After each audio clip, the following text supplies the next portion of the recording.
Control Your Inner Conversations by Neville Goddard.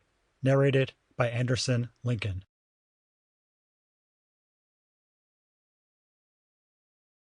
The whole manifested world goes to show us what use we have made of God's gift. Receiving a gift does not mean that we are going to use it wisely. But we have the gift. Everyone has the gift, and the world simply reflects the use of that gift.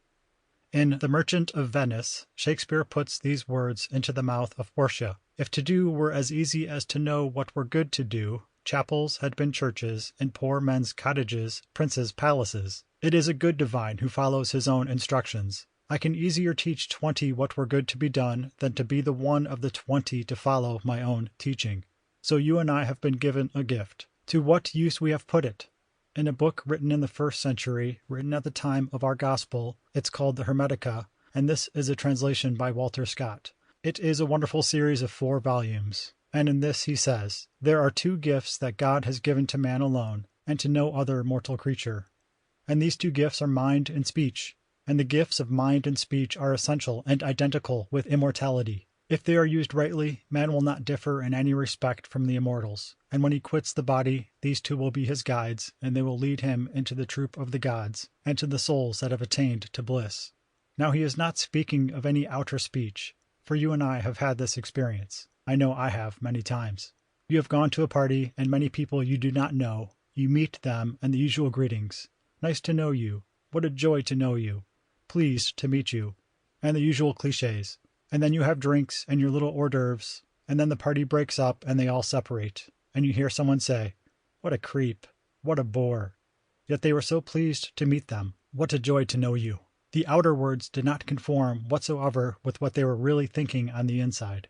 And God sees, not the outer man, he sees the inner man. It's the inner speech that is frozen in the world round about us. This whole vast world is but frozen inner speech. What are we saying on the inside? We may think that someone really understands us. You go along believing that they understand you, and some simple little thing happens and you realize that they never really heard you. Not for one moment had they really heard you. Some little disruption, and then the whole thing is over. And then they turn against you as though you were the devil, when they formerly thought you were the one who was sent. That is all in Scripture. Read the 7th chapter of the book of John and the 8th chapter of John. And some said, "He is a good man," and others said, "No, he is leading people astray."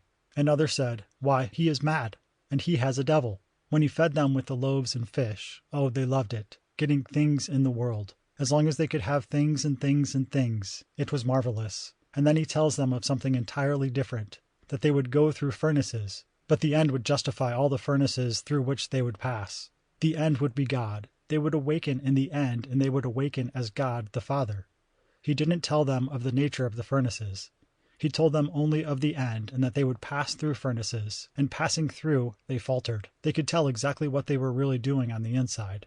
As we are told in the 50th Psalm, "If a man orders his conversations aright, I will show him the salvation of God."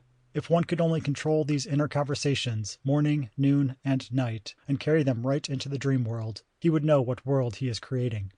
Stop for one moment and ask yourself, what am I thinking now? You are carrying on a little tiny inner speech at every moment of time. You may be in the presence of someone that the world thinks important, but you don't, and inwardly you are saying, but only God hears it. That's what you are actually saying. Outwardly you are pleased to meet him, and you are flattered with the contact. But inwardly, what are you saying? This is what I ask everyone to observe. Observe what you are actually doing on the inside, for that is what God sees, and what you are doing on the inside, you are doing in tiny little speech movements, and they are crystallizing in the manifested world round about you. So, if to do were as easy to know what were good to do, well, we would all be kings. We would all be everything we want to be in this world. But we find it more difficult to do it than to know what to do. So I could tell you from now until the ends of time, but only practice will do it. Just practice.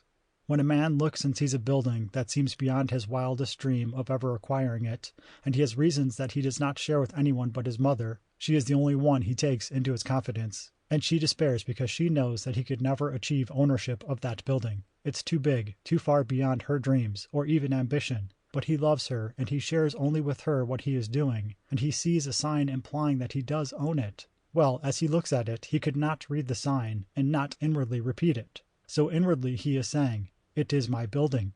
As he reads his own Sample complete. Ready to continue?